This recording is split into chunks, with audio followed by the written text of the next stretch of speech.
PodCastle, episode 936, for Tuesday the 24th of March 2026.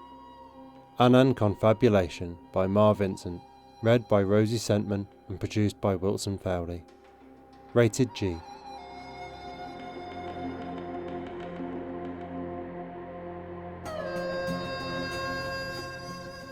Good morning, good day, good afternoon and good evening, and welcome to PodCastle, the flying castle of fantasy fiction.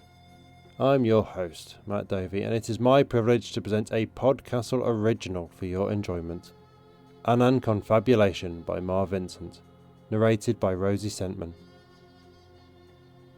Those of you who pay particular attention, either to the opening words of today's episode, if you weren't still putting your earbuds in, or those of you who hung around for the outro credits last week, may have noticed an old name in a new context. Yes, we have finally filled the second audio producer slots vacated by Devon upon their ascension to godhood, or at least to co-editor of a fantasy fiction podcast, which is so close as to not bother splitting hairs over. Wilson has been working in the background of EA's audio production for a couple of 3 years now, helping organise the Narrated database among other things. But long before that, he is, possibly the iconic voice of our narrations, going back to 2009 with A Cambistant Lord Iron, which he presented again as A Tale from the Vaults last year. And since then he has been, I believe, our most prolific narrator. All from answering a forum post asking for a narrator back when he was just a fan, and now he's producing the episodes for us, and if that's not proper hero journey narrative arc stuff happening in real life, then I don't know what is. Which is to say, formally and properly, welcome to the castle staff, Wilson. You can now ask the servants to deliver cake and tea, but on the downside, it's now also your responsibility to deliver the same to the dragon, and she is very particular about her red velvet cake. Your author today is Mar Vincent. As a fine art professional, Mar has wielded katanas and handled Lady Gaga's shoes. As a veterinary assistant, she has cared for hairless cats, hedgehogs, and, one time, a coyote. As a writer, her short fiction can be found in Analog, Strange Horizons, Escape Pod, and many other publications. She is a reader for Interstellar Flight Press and Diabolical Plots, and a graduate of the Wayward Wormhole. She resides in the Pacific Northwest, but can be found on various social media at Mar of the Books. Your narrator, Rosie Sentman, is an actor, voice actor, singer, and all-round theatre artist, originally from Georgia and now living in Boston, Massachusetts. You can find out more about their projects and contact them at rosiesentman.com. And now pay attention, for our tale is about to begin, and in the darkness we are forgetting how it went. Ananconfabulation by Mar Vincent, read by Rosie Sentman. Our homes are buried, so we built tunnels. From Tomas's window to mine, from Ryan's to Kimber's, and back to Tomas's attached garage where it has little windows up high in the door, a rabbit's warren of passages just wide enough for our juvenile bodies. I remember the day it happened, opening curtains and seeing the sun, the trees, the clouds. Opening them again, only a few hours later, and seeing nothing but solid gray against the glass. Time keeps moving the cat clock on my wall, and the appliances in our kitchens tick forward, but is it day or night or real at all? I don't trust that time is what it used to be. The TV stopped working, and the internet, even the radio, so all we could do was guess what had happened. Was the whole world buried? Or just the neighborhood around us? Tomas lived next door, so that tunnel was the easiest. The first place I thought to go. Both of us started digging through from our own sides as though we'd planned it. We hadn't, and shouting for each other when we got closer, like we sensed it, until we lined up the tunnels to connect. Light came in from his side, through the ashy concrete stuff that made the walls, that made the world. And then his fingers poked through, and I wasn't alone anymore. We talk about before less and less, even as the clocks pursue the nonsense of time. Think less about the people who should be coming for us, because if they haven't by now, after weeks, months, it must mean they can't. We'd all come home from school that day, but before any of our parents arrived home, everything changed. The world above is filled up with ash, falling like snow. Or that's what we think, because we can't see if it's true or not. Every day that passes, it grows deeper, solider, and we become more a part of the new world it has made of us. Ryan makes maps on the walls of Kimber's kitchen. It used to be her parents' house, or her family's, but now it's hers in our collective understanding. Every house in the home Warren is ours, though we spend most of our time in these rooms that we keep alive with body heat and the smells of occupation. We bring clothes and blankets, food and water, and lose track of what was whose because it only mattered in the before. Now that everything we have is all of ours, possessing means nothing. Ryan's maps scrawl like cave paintings in felt pen and school paint and sidewalk chalk.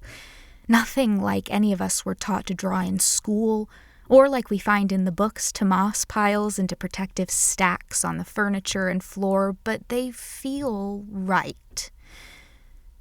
The world is ours, and art, and everything that remains of it, because we are the world. I appreciate the rough, ragged glyphs that mean houses, the looping lines that mean the tunnels Tomas has made, drawn over again and again when we travel them a lot. I trace them with my eyes and agree that they're right. These are the roads and limits of our realm. When we agree that it's time to build a new route, we add these ways and waypoints.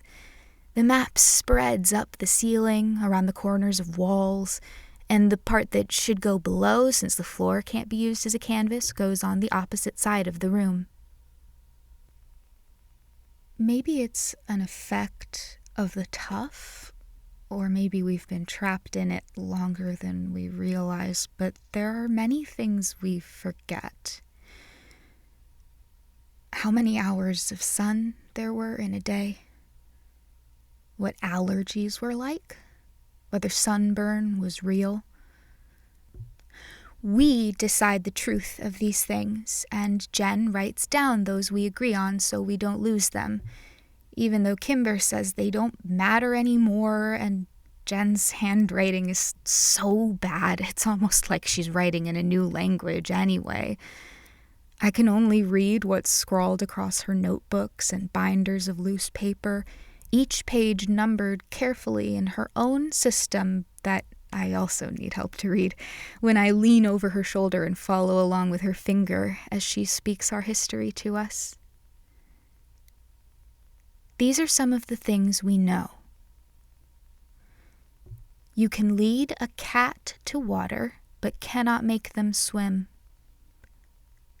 'Twas slithy, and the brillig toves did sire a Jabberwocky in the waves.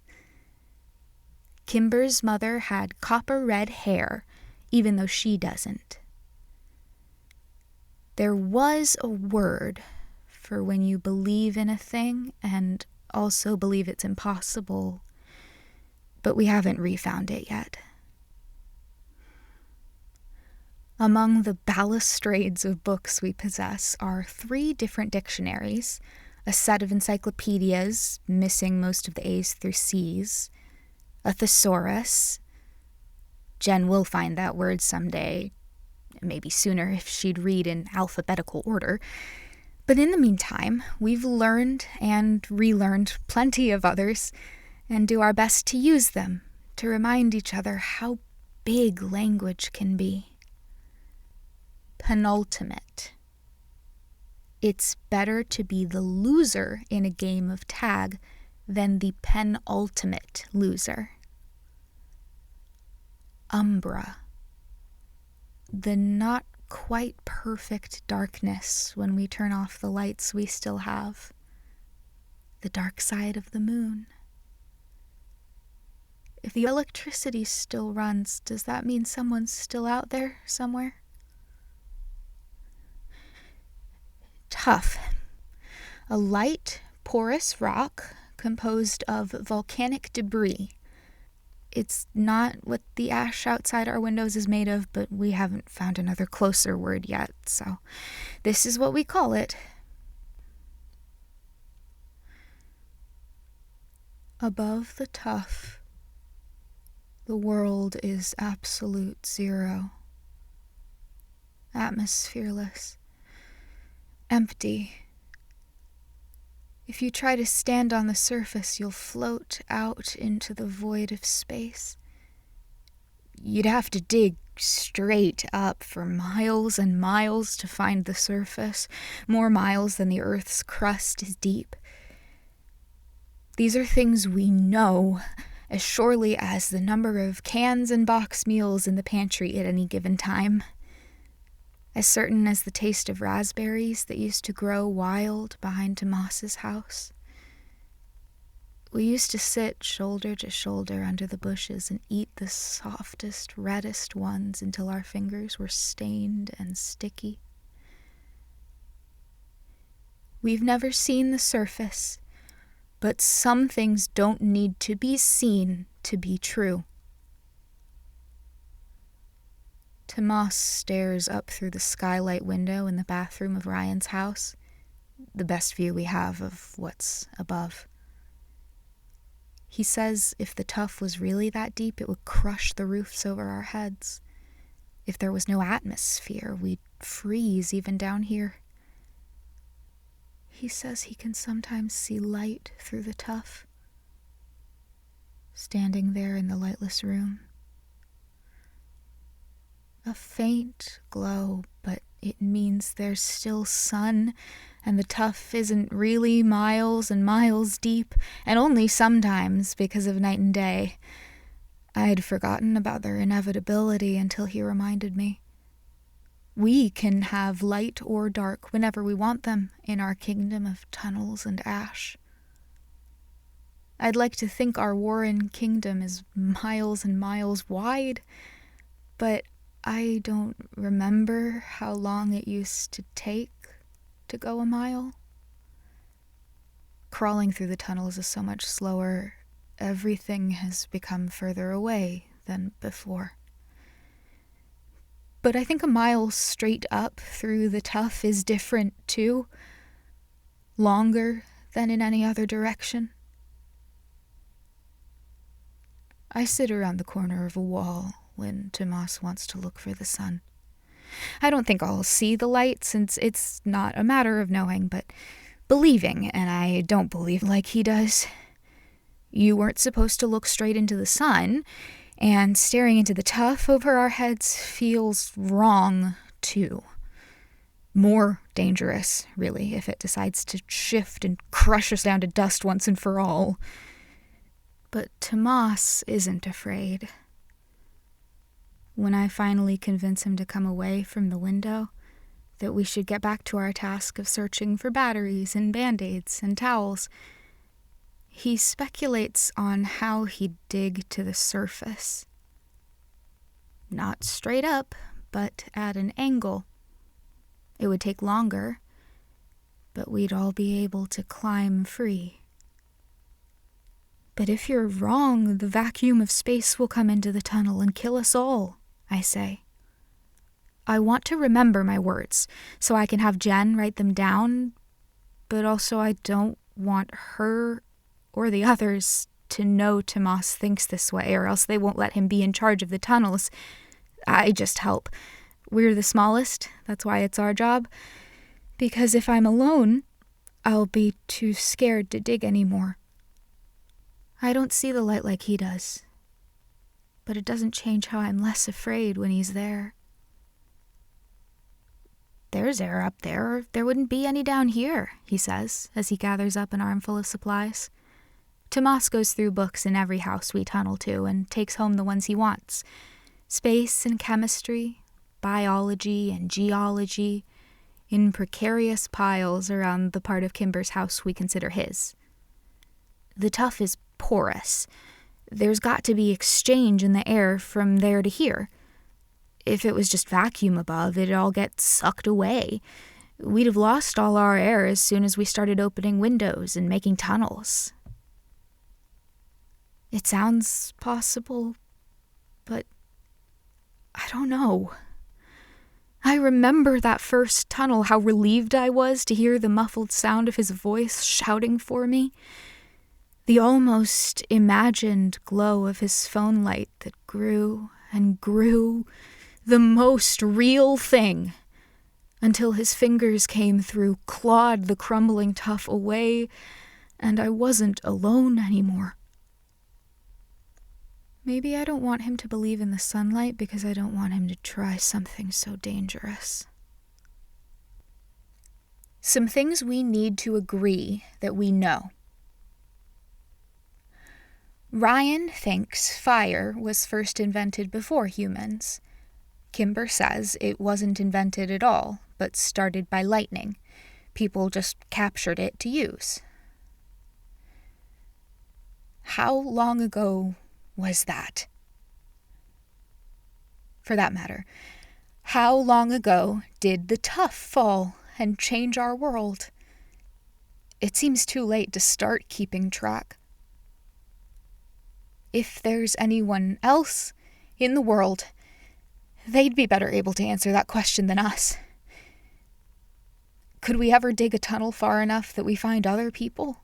This is the subject we go back and forth on the most. That we believe, then believe impossible. Jen's still looking for the word that means this feeling, but I'm less and less sure it ever existed. And the tuff. How far does it extend? Tomas thinks we need to find out, but the rest of us agree there's no way to do that. Except I know the one way he's thinking about. The only way. We're going to start using the word codify for all the new rules we make for ourselves. I'm going to say the first should be that no one can dig tunnels alone. I sleep in a walk-in closet in Kimber's house. Blankets and pillows line my own private tunnel because I like having walls around me on all sides. I can't sleep beneath windows. We sleep whenever we want, since we don't have day or night anymore.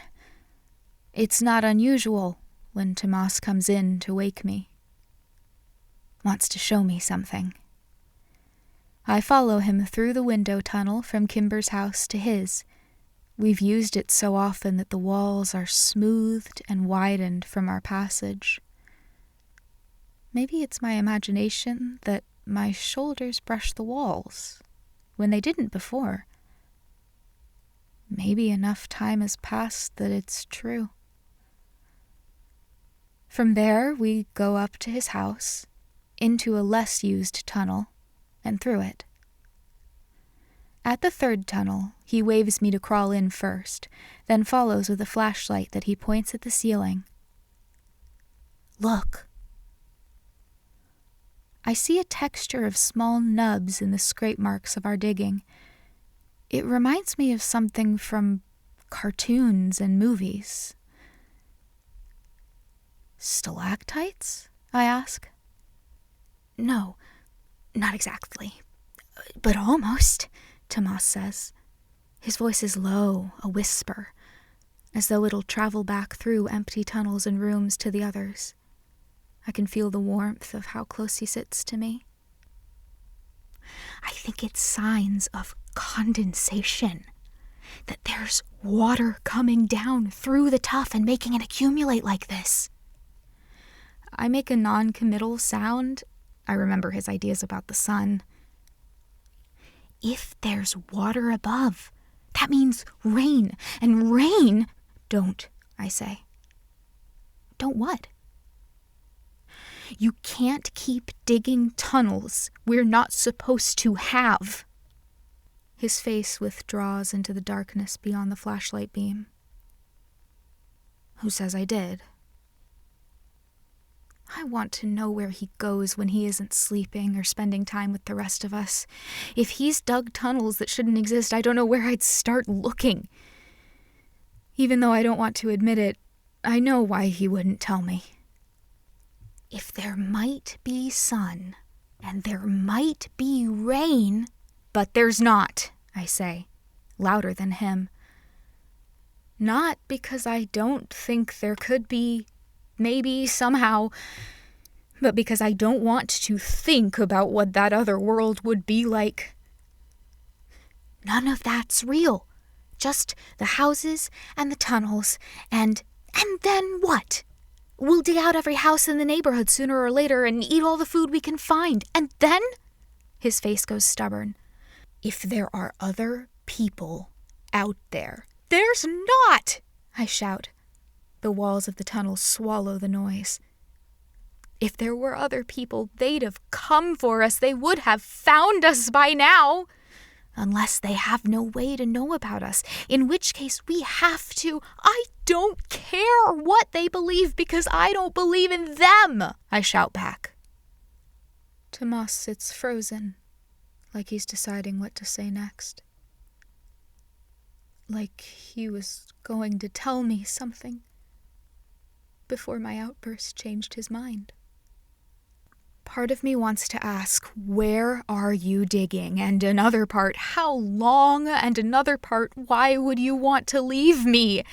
And I don't know where that last question comes from, not entirely, except that despite the warmth radiating from him, the warmth of sitting together under the raspberry bushes, I shiver.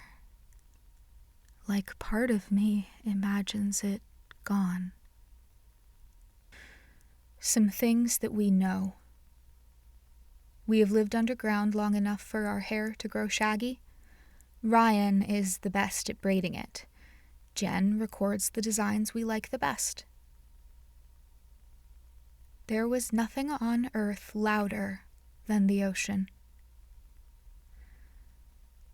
The raspberry syrup we still have doesn't taste anything like real raspberries once did. Jen hasn't found the word in any of our books yet, the one that means believing a thing while also believing it is impossible, but she thinks it's Ananconfabulation or something like that. The day Tomas leaves, he doesn't tell anyone. Not because it's a secret, but because we'd stop him if we knew. The others because of what they believe the world outside is like. Me because I don't want to be alone. I have my other friends still, but it's a specific kind of alone.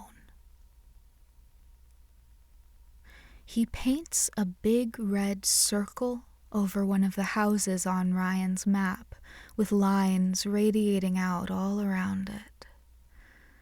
Now I know where to find the tunnel.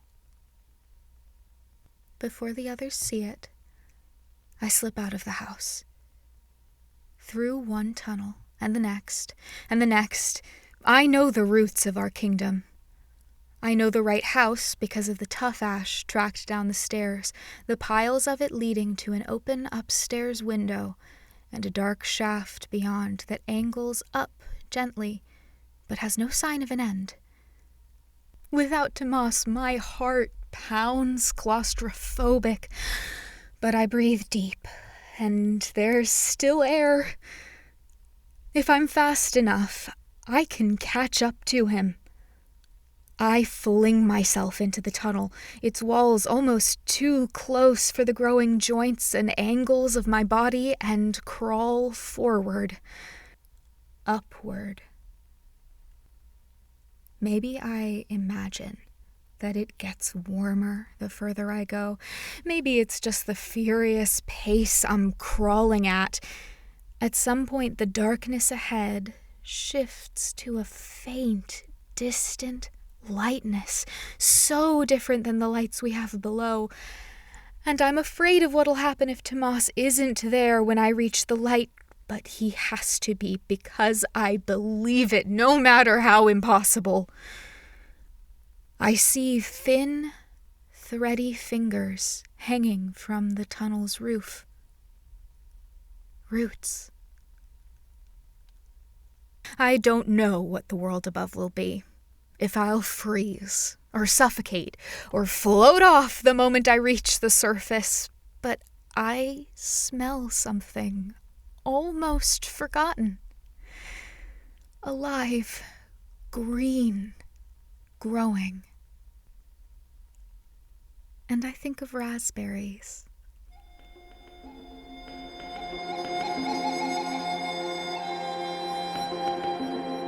And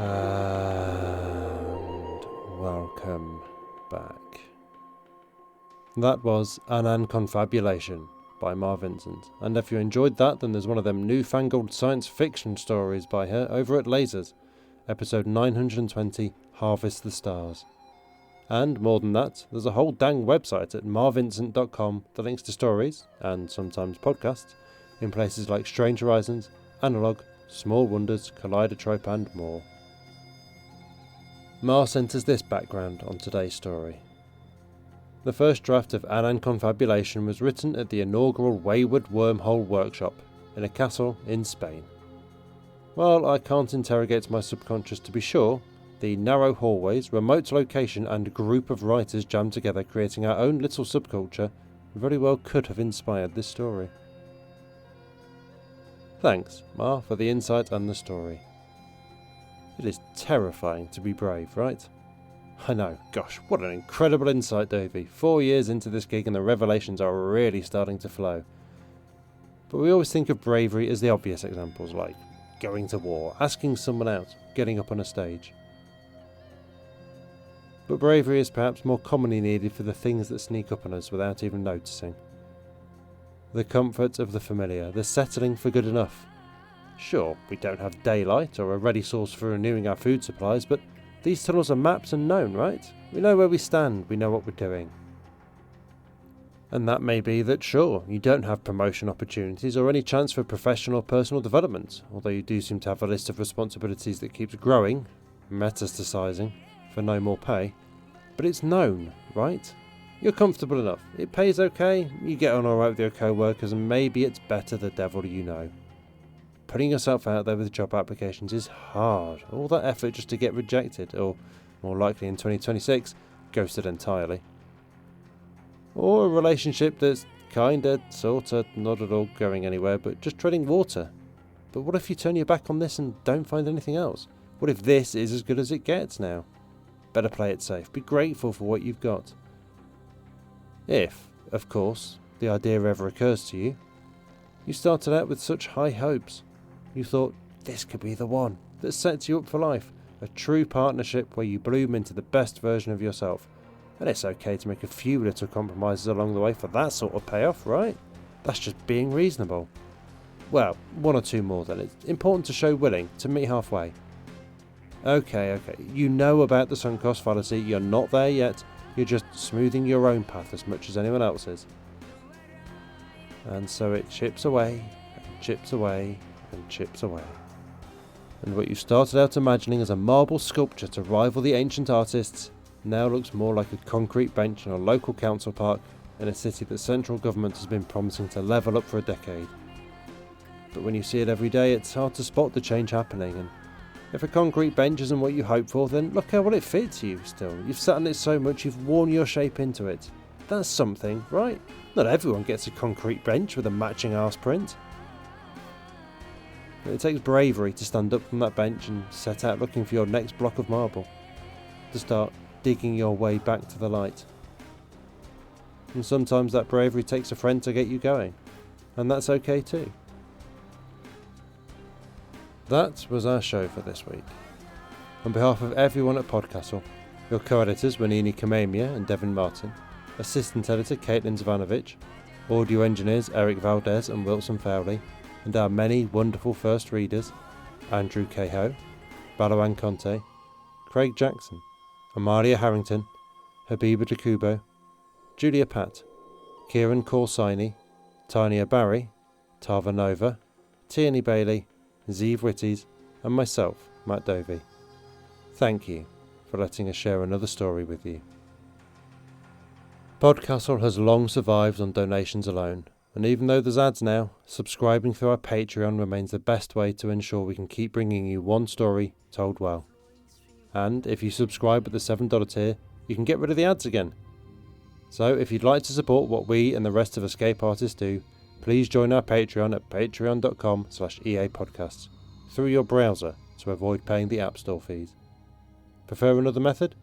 There are details for supporting us via Twitch, Amazon Prime, Ko-fi and PayPal, all on escapeartist.net. Or you can reach out directly by email at donations@escapeartist.net with any questions, and someone will get back to you. The legal bit. PodCastle is part of the Escape Artists Foundation, a 501c3 non-profit, and this episode is distributed under the Creative Commons Attribution, Non-Commercial, No Derivatives 4.0 International License. That means you can share it, and please do, but you cannot sell it and you cannot change it. If you want specifics, check creativecommons.org. Our music is by Shiva in Exile. We'll be back next Tuesday with another fantastic tale. In the meantime, you might care to check out our sister podcasts, Escape Pod for science fiction, Pseudopod for horror, Cast of Wonders for YA speculative fiction, and Cat's Cast for speculative cat stories. If your heart belongs to us, though, we'll see you next week. Be safe and be kind.